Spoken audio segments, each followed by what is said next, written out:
才单身的恋爱脑突然间发现自己心仪的对象可能是个怪咖，明明上一秒你侬我侬，不断声称相见恨晚的他，却在临别交换联系方式时决绝推脱。无论女孩多么诚恳的表达，男人都不愿意收下她的电话号码。If it's meant to be, I'll see you right here, 28th.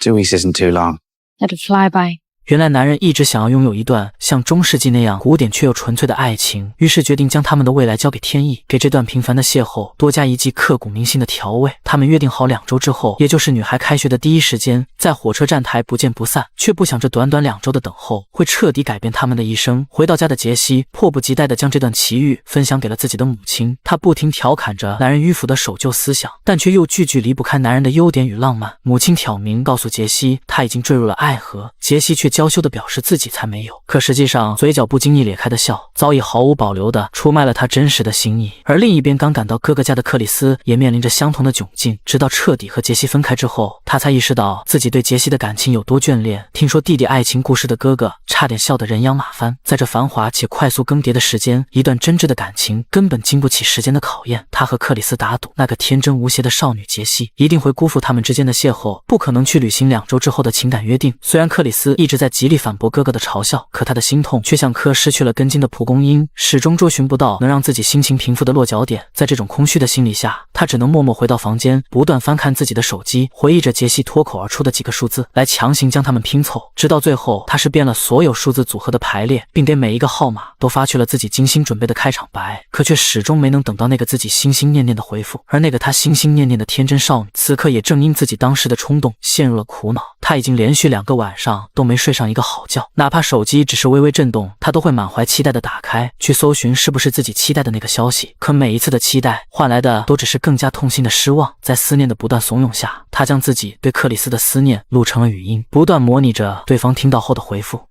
I didn't get your number, so I can't leave you a message, but if I could, I would say, thinking of you. 在这种互相思念的萦绕下，他们苦苦煎熬地撑过了一天又一天。信奉吸引力法则的杰西始终把他和克里斯的约定放在心头，反复提起3000遍。而克里斯也用自己的实际行动，让他的哥哥都开始相信这个世界或许真的存在相互奔赴的爱情。这段时间的推移不仅没有淡化一丁点他们对彼此的思念，反而无形中凝聚成了一股子强有信念感的力量，推动着他们用积极的心态面对生活，努力把各自更好的一面展现给对方，来续写这段充斥波折的奇缘。甚至杰西还将他们的故事写进了笔记，打算用后续的时间来创造一本有关于小杰西和克里斯的爱情小说。随着那思念的回忆涌上心头，这段离奇却又恰到好处的相逢逐渐在他们各自的脑海中清晰。他们的邂逅也如同画卷般席展而开。因为没谈过恋爱，对爱情充满渴望，并且还是第一次坐火车的女孩，面对每个路人都产生了无限遐想。她在脑海里构建着会是哪个俊朗的男人有幸坐在自己身旁。直到克里斯的出现，她一下就认准了这就是她渴望爱上的男人。然而命运的笔触总是充斥着戏谑，在他们抬眼对视的一瞬，克里斯毫不犹豫地选择了隔壁美女的车位，这让萌动春心的女孩陷入了无尽的失落与不甘。 Got it. Go for the Angelina Jolie type over the bookish, interesting individual with something to actually say. 在这种烦闷吐槽的心理下，杰西短暂享受了一段味同嚼蜡的孤独之旅。好在这个酷似朱莉的精致美女只不过是他们这段漫长旅途的小小插曲。Ha! Back in the game.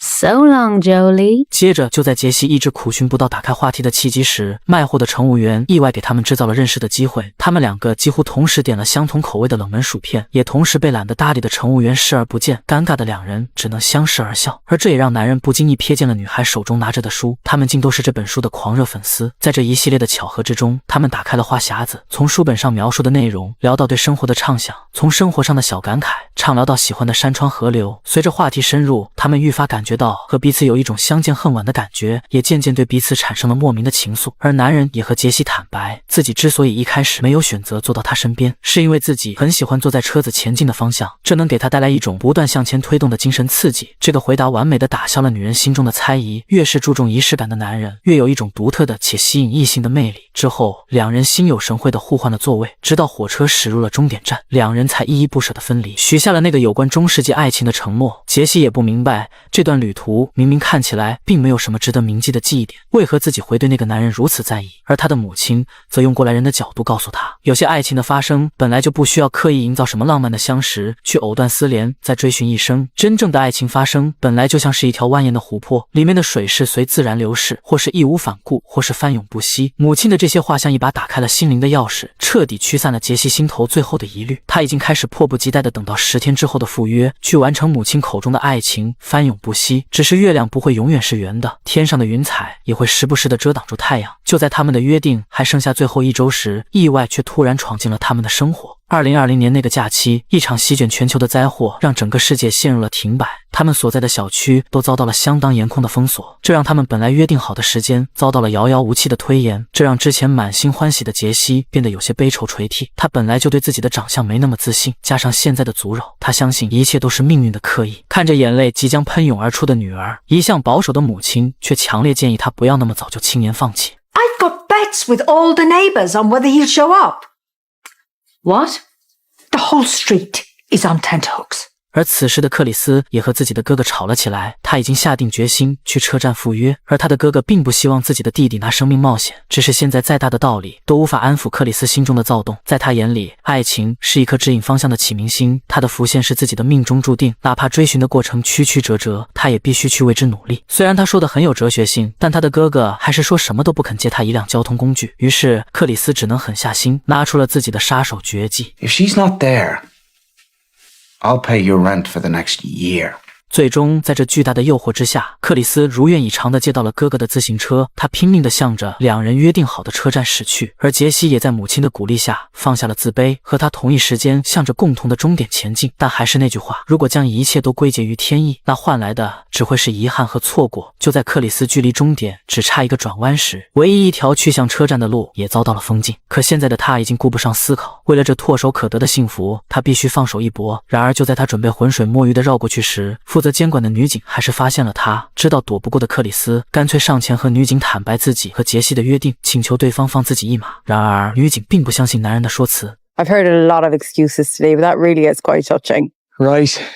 No, it's the most stupid thing I've ever heard. 最终在女人的驱赶下，克里斯只能狼狈地掉头，他独自推车走在了回去的路上，同时脑海里不断回忆着他和杰西的相识相遇。而与此同时，杰西那边也遭到了驱逐，他们的爱情故事发生于会有终点的列车，但却走到最后有始无终，只能各自狼狈地退场，接受着被动的失去。回去之后的克里斯独自一个人坐在了家里的台阶上发呆，他将这一切都推给了自己的自作自受。如果自己主动一点，会不会让他们的故事结局不会这样潦草？想到这，他的心如刀切斧凿一样发出了撕裂的痛。可也就是这份痛，让他的脑子突然开始变得清醒。他猛然想起，在火车上杰西曾经接到了一个快递电话，而那时他就对这个古灵精怪的少女燃起了兴趣，以至于不小心听到了他随口说出的收件地址。突然浮现的记忆让他如枯草或甘霖，他一刻不敢停歇地按照记忆里尚存的轨迹来到了记忆里的地址。巧合的是，这里恰巧不属于封禁的地方，这让他有充足的空间等待那个熟悉的身影出现。从他后备箱里备满的食物和水来看，他已经做好了不见到杰西不罢休的心理准备。然而这个世界本就充斥着遗憾，在那个时期的背景之下，杰西和克里斯的相遇几乎微乎其微，有些事不是做好了决心就能换取回一定的成功。关于杰西和克里斯有没有重新相逢，直到最后一刻也没有给出。或许有些遗憾注定会贯彻人生始终，有些人错过了注定错过了。不过好在有些情感注定会凌驾于命运之上。在电影上映之后的2年，现实世界里的克里斯和杰西凭借女孩记录下的笔记在网上重新相遇，时间没有磨灭他们的最初的心动。2年之后的2024年，他们携手走进了婚姻的殿堂。关于他们的采访，我记得记忆最深的一句是：命运是人注定无法左右的玄学，他总习惯于制造些过度遗憾的悲剧，他引导我们相遇，又狠心将我们拆散。但好在我们一直都确定彼此的爱坚固如铁，从始至终都没有想过全部依赖着喜欢玩闹的命运。